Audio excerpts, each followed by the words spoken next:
अगर लोग आपसे खुश नहीं हैं तो परवाह मत करो, क्योंकि तुम यहाँ किसी का मनोरंजन करने नहीं बल्कि अपनी ज़िंदगी बनाने आए हो। Hello everyone, welcome to my channel. कैसे हैं आप सब और आप सबकी स्टडी कैसी चल रही है? आई होप आप सबकी स्टडी बहुत अच्छी चल रही होगी फ्रेंड्स। और आज की वीडियो में मेरी जो स्टडी है वो स्टार्ट होती है लिटरेरी टर्म्स के रिवीजन से।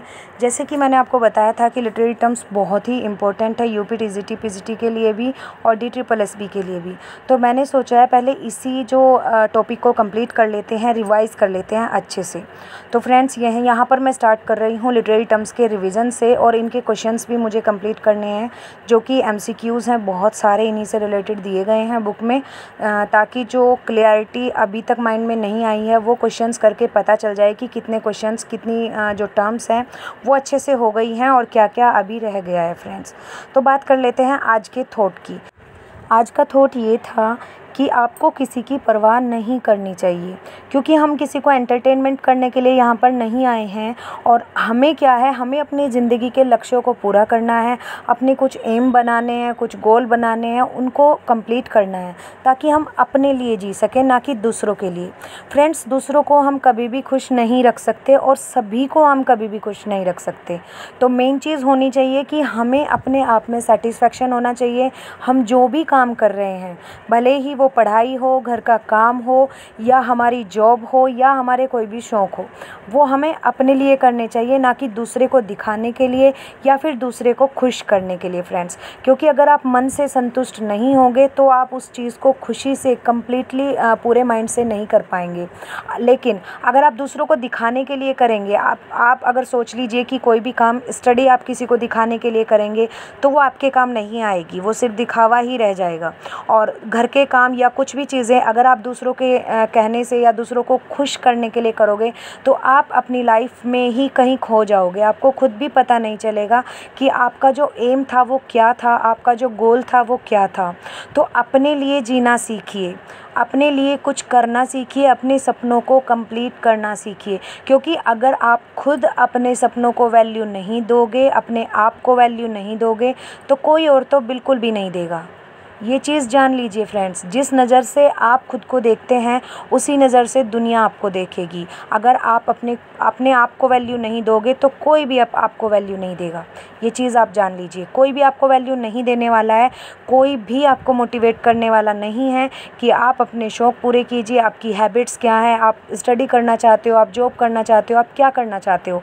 एक दिन आराम से बैठिए, अपने आप से पूछिए कि आप क्या करना चाहते हो, और जो आप कर रहे हो क्या आप उसमें खुश हैं या सिर्फ दूसरों को खुश करने के लिए ही ऐसा कर रहे हैं। तो फ्रेंड्स, बस यही चीज़ कहना चाहूँगी कि जो भी कीजिए, स्टडी कीजिए या वर्क कीजिए या घर के भी काम, जो भी आप करें, अपनी जो स्टडी है और घर के काम या जॉब अपने लिए कीजिए, दूसरों के लिए मत कीजिए। क्योंकि दूसरों के लिए जीने का कोई फ़ायदा है ही नहीं। एट द एंड आपको अपने लिए रिग्रेट होगा, अपने लिए पछतावा होगा, क्योंकि जब आपको टाइम नहीं मिलेगा अपने लिए जीने के लिए। अब समय है, आप अपने लिए जी सकते हो, अपने लिए कुछ कर सकते हो, लेकिन जब समय निकल जाएगा तब आपको रिग्रेट होगा, तब आपको पछतावा होगा कि काश मैं उस समय अपने लिए जी लेती, अपने कुछ लक्ष्य पूरा कर लेती या अपने शौक़ पूरा कर लेती। अब तो समय ही नहीं है, अब तो बचा ही नहीं है लाइफ में कुछ भी कि मैं अब क्या कर सकती हूँ।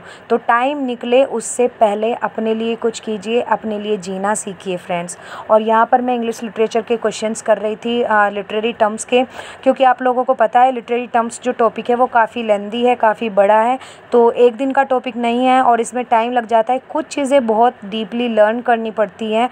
और ऐसा नहीं है कि पहले नहीं पढ़ा है, काफ़ी कुछ पढ़ा हुआ है, लेकिन वही चीज़ है, जब आपका बीच में गैप हो जाता है, जब आपकी स्टडी बीच में छूट जाती है और जब आप वापस से स्टार्ट करते हो तो आपको शुरू से ही स्टार्ट करना पड़ता है फ्रेंड्स। इसीलिए कहती हूँ कंसिस्टेंसी बहुत ज़रूरी है। और स्टडी में कंसिस्टेंसी, रेगुलरिटी अगर नहीं रहती है तो स्टडी जो है वो हमें छोड़ देती है। जैसे हम स्टडी को छोड़ देते हैं, स्टडी हमें छोड़ देती है। जितना हम स्टडी को पकड़ के रखते हैं उतना ही स्टडी हमें पकड़ के रखती है। मीन्स किताबों को हम जितना अपने आप से दूर करेंगे, नॉलेज हमसे दूर चलती चली जाएगी। क्योंकि जितना हम उनको रोज़ रिवाइज़ करेंगे, जितना हम उनको पढ़ेंगे, उतना ही हम अच्छे से वर्क कर पाएंगे फ्रेंड्स। तो यहाँ पर मैंने फिर ग्रामर के कुछ रूल्स जो हैं वो करना स्टार्ट किए हैं, क्योंकि फ्रेंड्स वही है, चीज़ें जब तक रिवाइज़ ना करो छूटती चली जाती है और कंप्लीट नहीं हो पाती। तो ये मेरा जो रूटीन था, ये मैंने फ़र्स्ट लोड कंप्लीट किया था सुबह में और बीच में ब्रेक लिया। ब्रेक लेने पर मैं काफ़ी टाइम लग जाता है क्योंकि बेटी के साथ उसको खिलाना पिलाना और सुलाना वगैरह बहुत सारे काम रहते हैं और रेगुलर रूटीन मैं आप लोगों के साथ शेयर नहीं कर पा रही हूँ क्योंकि एक तो मेरा ट्राइपॉड यहाँ पर नहीं है, मैं मायके में हूँ, और दूसरी बात ये है कि पूरी चीज़ें मैं शूट नहीं कर पाती हूँ क्योंकि बच्चों के साथ आप जानते ही होंगे कितनी सारी चीज़ें होती हैं जो मैनेज नहीं कर पाते हैं फ्रेंड्स।